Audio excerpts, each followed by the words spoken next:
Le procès, c'est déjà une dramaturgie. Il y a un truc théâtral dans le procès qui forcément ne peut qu'intéresser le cinéma. Il y a des jeux de rapport de pouvoir, il y a, et Sorkin adore ça, beaucoup de parlotte, il y a de l'intimidation, il y a de la conviction, il y a des pièces oratoires extraordinaires. Donc c'est effectivement c'est un endroit de cinéma super. Il y a ce mélange aussi entre le divertissement et un contenu très politique. You all right? I was until I saw that.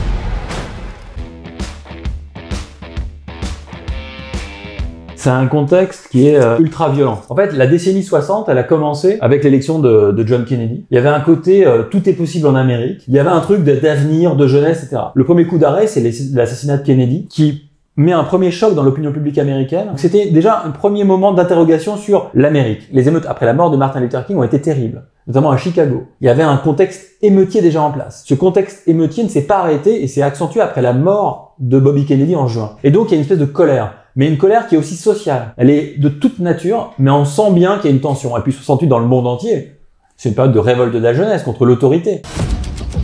We're going to Chicago to protest the Vietnam War. Le Vietnam, c'est la matrice de tout ça. Quelque chose s'est passé à ce moment-là. L'Amérique a abandonné sa mission. C'est très très fort le Vietnam pour eux. Il y a une espèce de cristallisation de la jeunesse contre la guerre du Vietnam. C'est ce que montre très bien ce film, je trouve. Des gens qui viennent de tous les horizons. T'as des jeunes démocrates qui sont plutôt prêts à jouer la carte de la politique. T'as des hippies qui sont power flower et qui sont complètement camés. T'as des noirs, des Black Panthers qui jouent plutôt la carte de leur combat à eux. Mais le point commun de tout cela, c'est vraiment la guerre du Vietnam. Parce que chacun retrouve dans la guerre du Vietnam ce qu'il entend. Ces gens-là, ils sont mobilisés pas n'importe quand. Ils sont mobilisés au moment des élections. Donc ça veut dire que, aussi révolutionnaires soient-ils, ils ont utilisé un moment politique pour faire pression sur la convention démocrate pour qu'ils choisissent le candidat anti-guerre du Vietnam. Donc ça veut quand même dire qu'ils sont dans la République. En fait, ils ont tous compris un truc. Ils ont compris que les caméras sont vitales. Qu'il faut aller devant le centre de la convention parce que c'est là où il y a les caméras de télévision. Parce que se faire casser la gueule loin des caméras, ça n'a aucun intérêt sinon de se faire casser la gueule. Mais se faire casser la gueule devant les caméras, c'est prendre à témoin l'Amérique et le monde entier de la répression dont ils sont victimes. We watched for a decade while these rebels without a job tell us how to prosecute a war.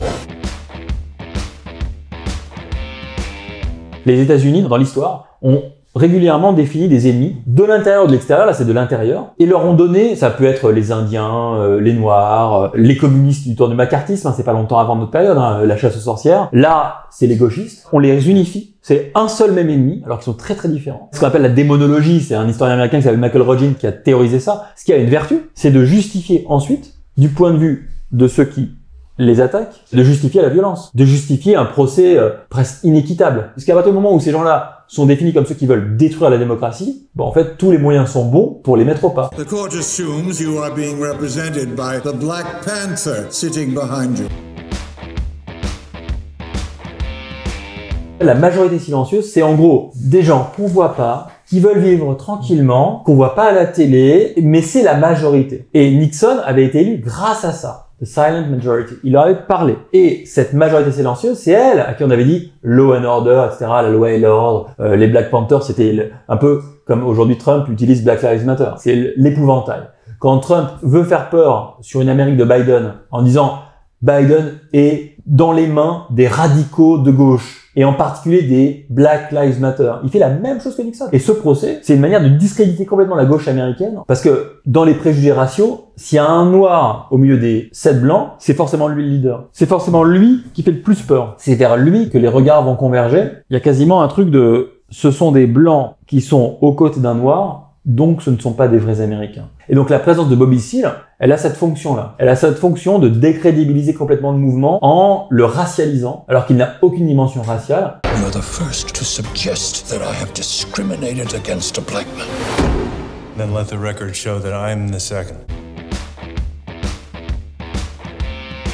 Il y a un mouvement très à gauche aujourd'hui. Biden est obligé de composer avec eux, mais il est très emmerdé. D'ailleurs, c'est là où il est un peu faible par rapport à Trump. C'est que Trump, lui, n'a même pas de projet politique. Biden, il est obligé de composer entre des lignes très différentes. Vous savez qu'en 2016, plus d'un jeune Américain sur deux ne croyait plus dans le capitalisme. Un jeune Américain sur deux. Donc il y a un mouvement, et ce qui est intéressant, c'est que comme en 1968, ce mouvement-là a des luttes qui convergent. La cause noire, l'anticapitalisme, un rejet des élites. C'est tout le mouvement Occupy Wall Street. Donc c'est pas les mêmes moteurs, Tu vois, en 68, il n'y avait pas de crise économique majeure, même si ça allait pas très très bien, mais c'était surtout la guerre du Vietnam. Tu vois, il y a un événement. L'événement d'aujourd'hui, c'est plutôt l'état de l'économie américaine. Nixon-Trump, il y a un lien fort qui est celui, effectivement, de rejeter tous ceux qui, selon eux, incarnent le désordre, et en fait, qui incarnent un autre ordre, évidemment. Mais il y a aussi, certains évoquent un fascisme trumpien. Il y a une histoire. Trump arrive pas comme ça. Quand il dit Make America Great Again, lui-même s'inscrit dans l'histoire américaine, puisqu'il dit, je veux rendre à l'Amérique sa grandeur. À quelle époque pense-t-il? Il y a une Amérique qui regarde vers le passé et qui regarde avec grande inquiétude vers l'avenir, et une autre qui regarde le passé avec dégoût et qui regarde avec l'avenir avec beaucoup d'espoir. Et ces deux mondes-là ne peuvent pas cohabiter. Et c'est exactement ce que montre le film de Sorkin.